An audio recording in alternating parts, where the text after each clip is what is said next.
Hello les scrap addicts, c'est Justine. On se retrouve aujourd'hui pour notre troisième tuto de l'été avec l'enseigne 4 en scrap. Je suis ravie de vous retrouver aujourd'hui pour un tuto carterie. Oui, après avoir réalisé une page 30-30 et une pochette à souvenirs, eh bien je vous propose aujourd'hui de se faire une jolie carte avec les magnifiques produits que j'ai reçus de l'enseigne de Cathy, donc Cathy Gel 4 en scrap.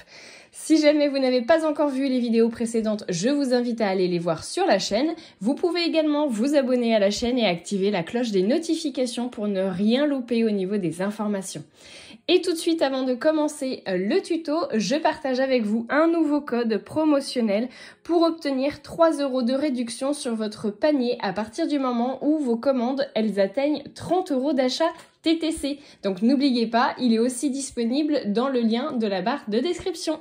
Allez, c'est parti, on va utiliser des chutes de papier aujourd'hui. Alors pour faire la base, vous aurez quand même besoin d'un morceau de cardstock de 10 cm par 30 cm et vous venez me faire un pli au milieu à 15 cm. Donc je l'ai déjà fait avant.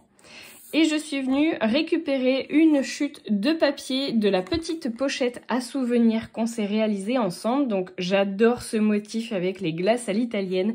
Je crois que c'est un de mes péchés mignons de l'été avec les chichis.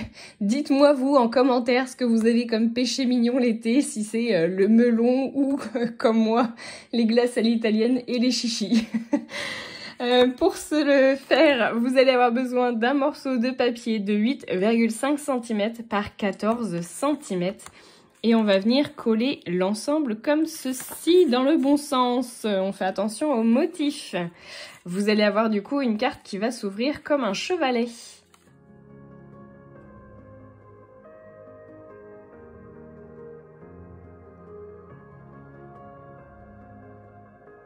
Je vous ai montré deux petits articles de chez 4 en scrap qui est donc tout simplement le duo numéro 16, les cerfs-volants. Donc qui est un duo où vous avez en fait les tamponnages et les matrices de découpe. On va venir se faire quelques petits cerfs-volants et on viendra les disposer ensuite sur notre carte. Et vous allez voir que je vais également utiliser la matrice de découpe, voilà, de la pellicule photo. Alors, je vous explique. En fait, j'ai fait plusieurs fois cette matrice de découpe. Vous l'avez notamment d'utiliser sur la page 30-30, le premier tuto de cet été qu'on a réalisé ensemble pour 4 en scrap. Et j'ai fait une matrice complète, ce qui fait que je me retrouve avec ici des chutes. Alors que ce soit l'intérieur qui n'est du coup pas une chute, mais là ici voilà, j'ai des petits morceaux de papier que je vais venir réutiliser pour créer un motif géométrique qui va devenir finalement la base de ma carte. Donc je vais essayer de trouver une association plutôt sympa. On va voir ce que ça va donner. Si je fais ça comme ça marche pas.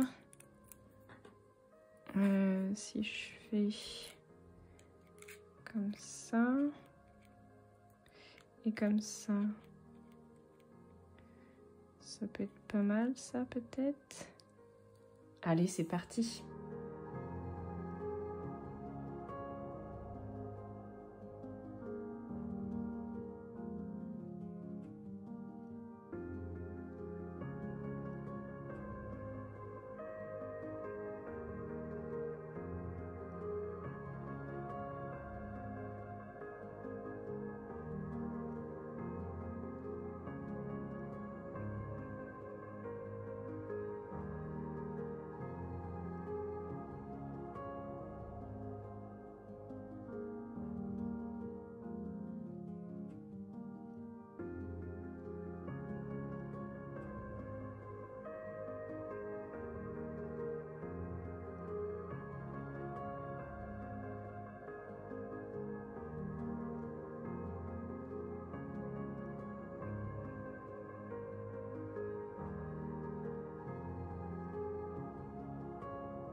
Et voilà, notre jolie carte chevalet est terminée. J'aime beaucoup l'esprit, je trouve que c'est plutôt sympa, ça résonne bien l'été.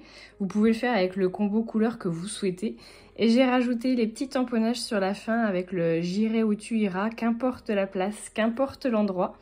Et nous avons également le « Envole-moi » que je trouvais tout à fait adapté à la situation. J'ai rajouté ici les petits nœuds. En fait, ces petits nœuds, ils se mettent normalement sur le cerf-volant, mais je trouvais que ça faisait un peu papillon et je trouvais l'idée plutôt sympa. Et j'ai rajouté également des petites drops noires. Vous pourriez les mettre aussi en blanche ou en rose, pourquoi pas, avec le combo couleur de votre papier, pourquoi pas. Voilà, donc la carte est finie. Et nous arrivons déjà à la fin de notre troisième tuto de l'été avec 4 en scrap. Je vous donne très vite rendez-vous pour le dernier et quatrième tuto. Gros bisous tout le monde!